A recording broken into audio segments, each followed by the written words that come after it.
अस्सलाम वालेकुम बच्चों। आज हम आपकी उर्दू बाल भारती इस किताब से सबक नंबर 4 पूरी जो कढ़ाई से निकल भागी, इस कहानी को पढ़ेंगे। ये जो कहानी है बहुत ही मज़ेदार है, तो चलिए शुरुआत करते हैं कहानी की। पूरी जो कढ़ाई से निकल भागी। आपको बगौर सुनना है, हर लफ्ज़ पर उंगली रखना है और सुनना है इसको किस तरह से पढ़ा जाता है। किसी गांव में एक किसान अपनी बीवी के साथ रहता था। किसान का नाम था मनसा और उसकी बीवी का गुड़िया। मनसा के पास रुपया पैसा अच्छा खासा था, मगर घर में काम करने वाले आदमी कम थे। उसे हमेशा दूसरों से मजदूरी पर काम लेना पड़ता था। बैसाख का महीना था। मनसा के खेतों में गेहूं की फसल खूब हुई थी और खेत भी कट चुके थे। अब बालियों से दाने निकालने बाकी थे। सब किसान अपने अपने काम में लगे थे। मनसा ने बेहतरिया चाहा कि कोई मजदूर मिले, मगर ना मिला। बेहतरिया का मतलब बहुत बहुत चाहा उसने कि उसे कोई मजदूर मिले, पर कोई मजदूर नहीं मिला। उधर आसमान पर एक दिन से बादल आने लगे थे और डर था कि कहीं पानी पड़ गया तो सब दाने खराब हो जाएंगे। एक दिन मनसा मुश्किल से 5 आदमियों को फुसला कर लाया। घर में आकर बीवी से कहा कि ये लोग आज काम को आए हैं, दोपहर को उन्हें पूरियाँ खिलाना। ये तो इतना तो आपको समझा होगा कि एक किसान था जिसका नाम मनसा था और उसकी बीवी का नाम गुड़िया था। किसान के पास पैसा तो बहुत था, लेकिन काम करने वाले कारीगर या घर में अफराद नहीं थे।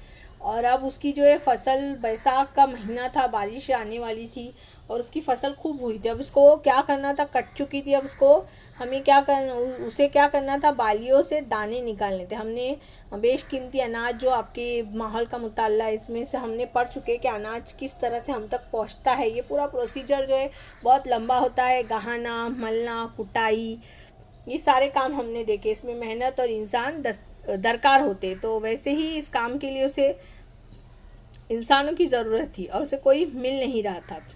और 2 दिन से बादल भी छाए हुए थे, तो डर था कि बारिश अगर आ गई तो सारा अनाज खराब हो जाएगा। तो एक दिन वो किसी तरह से जो है कुछ आदमियों को बहला फुसला कर लाने में कामयाब हो जाता है और वो अपनी बीवी को क्या कहता है कि आज उनके खाने के लिए दोपहर में पूरियाँ बनाना। अब आगे देखो क्या होता है। कोई 11 बजे बीवी ने चूल्हे पर कढ़ाई चढ़ाई। कढ़ाई में तेल डाला, बेलन से बेल बेल कर कढ़ाई में पूरियाँ डालनी शुरू की।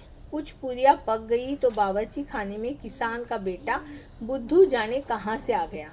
नाक से बराबर सुड़ सुड़ सुड़ सुड़ करता जाता था। माँ ने हाथ पकड़कर खींचा और नाक पोंछी।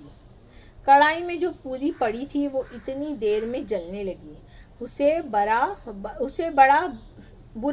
बुरा लगा कि बुद्धू की माँ ने उसका ज़रा ख्याल न किया।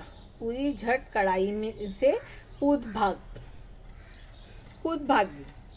यहाँ पर नज़र आ रहा होगा, देखो ये बुद्धू है बच्चा और ये उसकी माँ है, किसान की बीवी। यहाँ पर उसने बेल बेल के जो है पूरियाँ तो डाल दी। अब उसमें से एक पूरी जो उसमें रह गई थी और अचानक से उसका बेटा बुद्धू वहाँ पर आ गया, जिसकी जो है सर्दी ज़ुकाम से नाक सुरसुर करने लगी और नाक बह रही थी। पोंछने के लिए वो उसे बुलाती है और पोंछना शुरू कर दी। उसमें से क्या होता है, जो एक पूरी है वो जलना शुरू होती है। अब उसको पूरी को बुरा लगता है कि इसने मेरा ख्याल नहीं दिया और अपनी बेटे की जो है नाक साफ करी, तो वो खुद ही उसमें से झट से जो है बाहर निकलती है।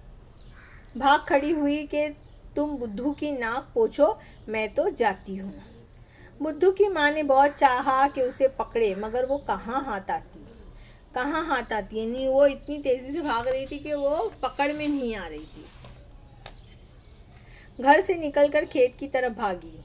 रास्ते में मनसा और उसके दोस्तों के पास से गुजरी। उन्होंने जब देखा कि अच्छी पकी पकाई पूरी यूं पास से भागी जा रही है, तो काम छोड़कर उसके पीछे हो लिए। यानी सारे जो मजदूर थे वो भी उसको खाने के लिए उसके पीछे भागने लगे, मगर इनके हाथ ना आई। खेत से निकलकर पूरी को एक खरगोश मिला। खरगोश ने बड़ी तेजी से उसका पीछा किया। पूरी एक भट में घुस गई। अब ये पूरी जो थी वो एक भट के अंदर घुस गई। झोपड़ी जैसी होती, उसके अंदर क्या था, एक लोमड़ी बैठी थी। पूरी उल्टे पाँव लौटी और ये कहती हुई भागी, बी लोमड़ी मैं तुम्हारे पास की नहीं। क्या कहती है वो कि मैं तुम्हारे बस की नहीं, बस की नहीं यानी तुम्हारे काबू में आने वाली नहीं हूँ मैं। वहाँ से वो भाग गई। अब लोमड़ी क्या कहता है, लोमड़ी ने कहा ठहरो तो, तेरी शेखी का मज़ा तुझे चखाती हूँ। ठहर तू। क्या बोलती है वो कि तू रुक जा, तेरी शेखी, शेखी यानी तेरे घमंड, तेरे गुरूर का जो है मैं तुझे मज़ा चखाऊंगी। वो पीछे लपकी मगर पूरी थी बड़ी चालाक। उसने झट एक किसान के मकान का रुख किया, रुख किया यानी उसका सिमत किया, मकान का रुख किया यानी मकान की तरफ गई। किसान के मकान के करीब एक भूखी कुतिया और उसके 5 बच्चे इधर उधर फिर रहे थे। उन्होंने भी इरादा किया कि इस पूरी को चट कर ले। पूरी ने कहा, अजी बी लप लप मैं तुम्हारी बस की भी नहीं।